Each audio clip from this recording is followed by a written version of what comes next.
මේක ගොඩක් ලොකු වීඩියෝ එකක් නෙමෙයි. ගොඩක් පොඩි වීඩියෝ එකක්. හැබැයි මට මේ පුළුවන් මේ වෙලාවෙන් මම ඔයාලට මට කියන්න පුළුවන් පරිම ප්‍රමාණයක් කියන්න try කරනවා. මම හිතනවා අලුතෙන් එන කෙනෙක්ට මේ කරුණ වැදගත් වෙයි කියලා. ඔයාලා මේ සිස්ටම් එකට අනුගත වෙද්දී මේ කරුණ ඔයාලා මතක තියාගෙන ඉන්නවා නම් ලේසි වෙයි කියලා මම හිතනවා. ඔයාලා මගේ මේ වීඩියෝ එකත් එක්ක දිගටම ඉන්න. මගේ මේ වීඩියෝ එකට කැමති නම් අනිවාර්යයෙන්ම මගේ channel එක subscribe කරන්න. හරි මම ඔයාලට මුලින්ම කියන්නම් ඇත්තටම මෙහි transport service එක ගැන කතා කරනකොට අපිට මෙහි public transport අපි පාවිච්චි කරනකොට බස් එකක් හරි train එකක් හරි පාවිච්චි කරනකොට ඇත්තටම අපිට ගොඩක් වෙලාවට පොලිමක ඉන්න වෙනවා. අපි බස් එකට නගිනකොට නැත්නම් ටිකට් ගන්නකොට මේ වගේ ගොඩක් වෙලාවට අපිට පොලිමක ඉන්න වෙනවා. මෙහෙම පොලිමක ඉන්නකොට අනිවාර්යයෙන්ම ඔයාලා මතක තියාගන්න ඔයාලගේ time එක එනකන් ඉවසීමෙන් බලන් ඉන්න. කවදාවත් පොලිම පයින්න යන්න එපා. මොකද මෙහි කට්ටිය ගොඩක් වෙලාවට වෙන කෙනෙක්ට chance එකක් දෙන්න try කරනවා මිසක් වෙන කෙනෙක්ගේ chance එකක් ගන්න try කරන්නේ නැහැ. හැමතිස්සෙම ඕනම කෙනෙක්ට chance එකක් දෙන්න තමයි අපි try කරන්න ඕනේ. ඇත්තටම මේ රටවල ලොකු තරංගයක් නැහැ. ඒක නිසා අපිට ඕනම සර්විස් එකක් අපිට පහසුවෙන් ලබා ගන්න පුළුවන්. ඒක නිසා කිසිම තරගයක් ඇති කරගන්නේ නැතුව අපි මේ සර්විස් ලබා ගන්නකොට මේ සර්විස් එක ලබා ගන්න අනිත් අයටත් උදව් කරන ගමන් ඒක ලබා ගන්න ඕනේ. ඒ වගේම තමයි අනිත් දේ මේ අපි ගොඩක් වෙලාවට දකිනවා මේ රටවල ගොඩක් වයසින් වැඩි ඒ කියන්නේ මහලු කට්ටිය ඉන්න පුළුවන්. එතකොට ඒ වගේ අයට අපි ගොඩක් එයාලා ගැන කන්සිඩර් කරලා එයාලට ගොඩක් ගරු කරලා එයාලට සර්විස් එක ලබා දෙන්න try කරන්න ඕනේ. හිතන්න එයාලා පොලිමක අපිට පස්සෙන් ඉන්නව නම් ගොඩක් වෙලාවට එයාලට අපිට chance එක දෙන්න පුළුවන් නම් අපි chance එක ලබා දෙන්න ඕන. එයාලා ගොඩක් ඇප්‍රීසියේට් කරනවා. ගොඩක් මෙහි අය එහෙම කරනවා. ඒ වගේම තමයි ඩිසේබල් කෙනෙක් හිටියත් එයාලට chance එක ලබා දෙන්න ගොඩක් අපි try කරන්න ඕනේ. මොකද ඒක ඇත්තටම මෙහි ගොඩක් අය දකින හොඳ ගතිගුණයක්. මෙහි අය ගොඩක් අය එහෙම කරනවා. ඔයාලට මෙහි ආවට පස්සේ එහෙම කරන්න ඕනේ කියලා අනිවාර්යයෙන්ම ඔයාලගේ හිතටත් දැනේවි. අනිත් එක තමයි ඔයාලා මෙහි මොකක් හරි ඔයාලගේ ඕන් වෙහිකල් එකක් පාවිච්චි කරනවා නම් කාර් එකක් වගේ එකක්. එතකොට ඔයාලා මෙහි අර ලංකාවේ වගේ නෙමෙයි ගොඩක් මෙහි මාර්ග නීති වලට ගරු කරලා අපි වාහනේ එලවන්න ඕනේ. එතකොට මෙහි ස්පීඩ් ලිමිට් එක බලලා මෙහි හැම පාරකම ස්පීඩ් ලිමිට් එකක් තියෙනවා. ඒ ස්පීඩ් ලිමිට් එකට යන්න ඕනේ. එහෙම නැත්නම් අපිට ගෙදරට දඩකොල එනවා. අපි ස්පීඩ් එක ෆලෝ කරේ නැහැ කියලා හරියට ස්පීඩ් එකට ගියේ නැහැ කියලා. ඒ වගේම තමයි මෙහි ගොඩක්ම අර පැසෙන්ජර්ස්ලට ලොකු තැනක් තියෙනවා. අපි කොහොම පාරේ මොන වේගෙන් ගියත් පැසෙන්ජර් කෙනෙක් යනවා නම් අපි වේග පොඩ්ඩක් අඩු කරලා එයාලා මාරු කරන්න try කරනවා නම් එයාලට ඒ අවස්ථාව ලබා දෙන්න ඕනේ. ඒ වගේම තමයි හිතන්න ඔයාලා යන වාහනේ ඉස්සරහින් කවුරු හරි බයිසිකල් එකකින් යනවා නම් එහෙම නැත්නම් අන්ධ මිනිහෙක් යනවා නම් මේ වගේ දේවල් ගොඩාක් අපි කන්සිඩර් කරලා සැලකිල්ලක් දක්වලා එයාලට ප්‍රමුඛ ස්ථානය දීලා අපි ස්පීඩ් එක අඩු කරගෙන වාහනේ අරගෙන යන්න ඕන. මේ දේවල් ගොඩක් මෙහි කන්සිඩර් කරනවා. හදිස්සි එහෙම ඇක්සිඩන්ට් එකක් වුණොත් එතකොට ඔයාලට අර ඉන්ෂුරන්ස් එකට ලොකු ගාණක් ඇඩ් වෙනවා. එතකොට ඔයාලට අර නෝ ක්ලේම් බෝනස් එක ලබා ගන්න බැරි වෙනවා. මේ වගේ ගොඩාක් ප්‍රශ්න වලට ඔයාලට මුහුණ දෙන්න වෙනවා. ඒක නිසා හැමතිස්සෙම වාහනයක් ඔයාලා පාරේ යනකොට මේ දේවල් සැලකිල්ලට අරගෙන මේ දේවල් පිළිපැද්දලා කරන්න try කරන්න ඕනේ. ඒක තමයි ඇත්තට මෙහි අර ගොඩක් ඩ්‍රයිවිං එක්සෑම් උනත් ගොඩක් ස්ට්‍රික්ට් කරලා තියෙනවා. ප්‍රැක්ටිකල් එක්සෑම් එක ගොඩක් අය ෆේල් වෙලා තමයි පාස් වෙන්නේ. ඒ වගේ දේවල් මෙහි ඇති කරන්නේ ඇත්තටම අර මෙහි ගොඩක් අය තමන්ගේ ඉස්සරහින් යන වාහනේ යන කෙනා තමන්ගේ පිටිපස්සේ වාහනේ යන කෙනා ට්‍රස්ට් කරනවා. මේගොල්ලෝ මේ මාර්ග නීති හරියට පිළිපදියි කියලා ඒ ට්‍රස්ට් එකෙන් තමයි යන්නේ. ඒක නිසා ගොඩක් මේ ඇක්සිඩන්ට් වෙන ප්‍රමාණය අඩුයි. ඒ වගේම වැරදි වෙන ප්‍රමාණයත් අඩුයි. ඒක නිසා මේ වැරදි ලංකාවේ අපි කරලා මෙහි ඇවිල්ලා අපි ආයි වාහන පදිනවා නම් එතකොට අපිට ලොකුවට දැනෙනවා මේවා මෙහෙ මිනිස්සු කරන්නේ නැහැ නේද කියලා.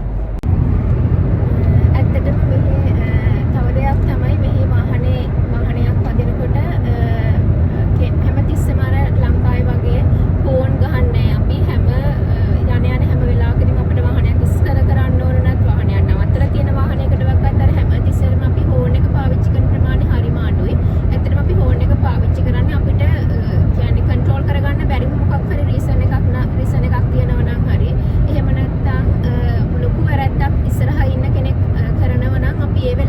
දැනුවත් කරන්න හෝන් එකක් ගහනවා මිසක් එහෙම නැතුව අපි අර හැම වෙලාවෙම හෝන් එක තියෙන පළියට හෝන් එක ගගහ යන්නේ නැහැ. අනිත් එක තමයි මෙහි අර අපි හෙඩ්ලයිට් එකක් ගහලා ඉස්සරහින් ඉන්න කෙනෙක් අපිට හෙඩ්ලයිට් එකක් ගහනවා නම් ඒකිනුත් අපි දෙයක් හිතා ගන්න ඕනේ හැමතිස්සම ඒ කෙනා අපිට ඉඩ දෙනවා කියලා වගේ එකක්. ඒ කෙනා අපිට යන්න පුළුවන්. එයා අපිට සපෝට් කරනවා ඉස්සරහට යන්න. ඒ වගේ දෙයක් තමයි අර හෙඩ්ලයිට් එකක් ගහලා මෙහෙ කියන්නේ. එහෙම නැතුව අර වැරද්දකට හෙඩ්ලයිට් එකක් ගහනවක්වත් ඉස්සරහින් පොලිසිය ඉන්නවා. එහෙම ඔයා පරිස්සමට යන්න වගේ අර ලංකාවේ පාවිච්චි කරන ඒ සිග්නල් එකකට හෙඩ්ලයිට් එක ගහනව නෙවෙයි. ඒ වගේ හේතුවක් නිසා තමයි මේ රටේ හෙඩ්ලයිට් එක ගහලා ඉස්සරහින් අපිට ඒ කෙනා අපිට උදව්වක් කරනවා අපිට පාර ඉඩ දෙනවා යන්න කියන දේ හංගවන්න තමයි එහෙම කරන්නේ. අනිත් එක මෙහි ගොඩාක් අය මෙහි ගොඩාක් අය සුරතලේට ගොඩක් අය සුරතල් සතුන් ඇති කරනවා. බල්ලෝ පූසෝ මේ වගේ අය ගොඩක් ඇති කරනවා. ඔයාලා මෙහි බල්ලෝ එහෙම ඇති කරනවා නම් මෙහි ගොඩක් තැන්වල එහෙම මේ බෝඩ්ස් එහෙමත් ගහලා තියෙනවා. බල්ලෝ ඇවිද්දවන්න එක්කගෙන යනවා නම් හවසකට එහෙම යාලා කැත කරනවා නම් අනිවාර්යයෙන්ම ඒගොල්ලන්ගේ වේස්ට් ටික අනිවාර්යයෙන්ම ඔයාලා එකතු කරලා ඒ වේස්ට් ඒ බල්ලන්ගේ වේස්ට් දාන්න ඩොග් වේස්ට් දාන්න වෙනමම වේස්ට් බින් හදලා තියෙනවා. ඒ බින් එකකට දාලා එන්න ඕන. කවදාවත් ඒ පරිසරයට මුදා හැරලා වලට ගෙදර එන්න බෑ.